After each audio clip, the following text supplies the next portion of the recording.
Blah blah blah, you should know this song and dance by now. It's Anime 18, your daily dose of anime every day in May. Today, we'll travel to a faraway land of magic and dragons in the divisive Tales from Earthsea. When you ask a hardcore anime fan what the worst Ghibli film of all time is, no, not that one, you'll get Earthsea somewhere in the mix. I've heard nothing but bad things about this film even before I was a fan of the studio. It's the worst rated Ghibli film by far, but it's not so surprising why. The film was made in 2006 by Miyazaki's own son Goro. Although he had a budding interest in animation and was only brought onto the project as a consultant, this would be his first directorial experience. The film would try to incorporate characters and plot elements from the first 4 books of Ursula K. Le Guin's Earthsea series. Already not the brightest idea. And behind the scenes, Miyazaki seemingly tried to sabotage the project at every stage of its development.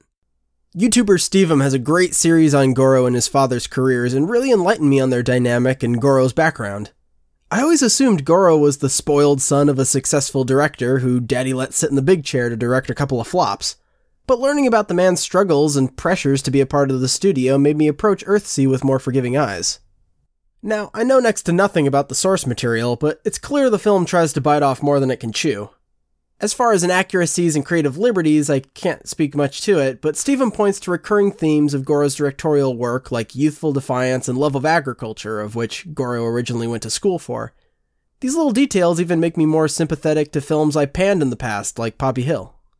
But enough about the context. How does the film hold up on its own, and is it really the worst Ghibli film of all time? Well, yes and no. The film doesn't have the knockout visuals of other mid-2000s Ghibli projects, but the production value can really be felt in the opening scenes. The dragon fight in the detailed capital city as well as Hot Town look incredible and really sold me on this medieval fantasy world.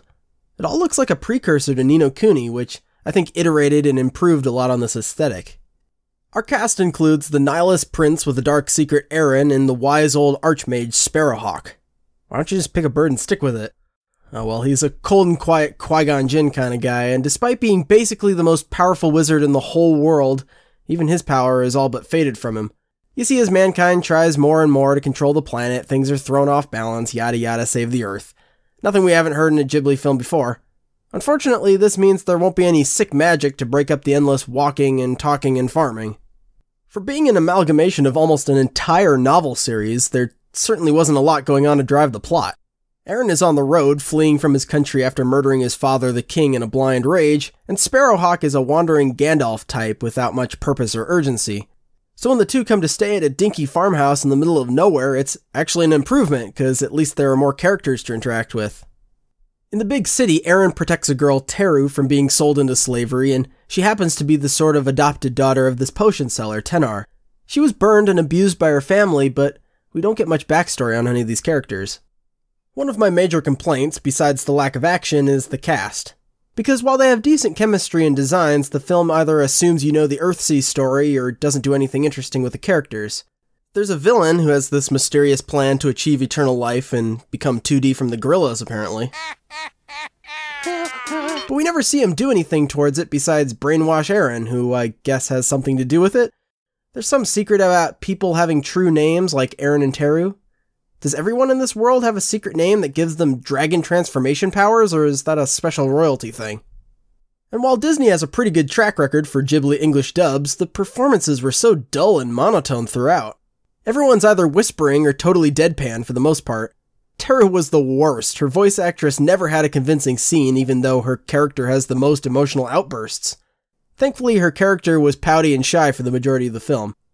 The saving grace, however, was Cheech Marin's portrayal of the slave trader Usagi. He had the strongest performance and range despite being just another generic Ghibli villain. He at least made me laugh a few times.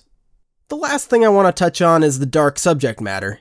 It's easy to point at Earthsea as being too dark or edgy for a Ghibli film, but I found it uniquely refreshing. I was genuinely shocked a few times at the violence or adult topics of rape and slavery. We've had violence in Ghibli since the beginning with Nausicaa, Castle in the Sky, and Princess Mononoke, but I think Earthsea could have gone even farther with it. Anything to add a little drama into the mix. So was Tales from Earthsea good? No, not particularly. It's bogged down with a Miyato persona or Cobb's evil plan to build up to any sort of satisfying ending. Was it the worst Ghibli film ever made? No, I wouldn't say so. Anything with an ounce of fantasy will get points in my book, because it's what Ghibli does best. And I can at least track a logical character arc with some actual stakes and intrigue. Can't say that for old Marnie. So while it didn't deliver on spectacle or a gripping narrative, Tales from Earthsea was at least competently made and certainly not worth the whipping boy status it's endured for the past decade. In spite of everything going against it, Goro was able to finish his first feature film, and there's enough of that Ghibli magic inside to save it from being completely written off. Maybe I'm just going soft on it, but I'd like to end Anime 18 on a strong note, so stick around for the next installment.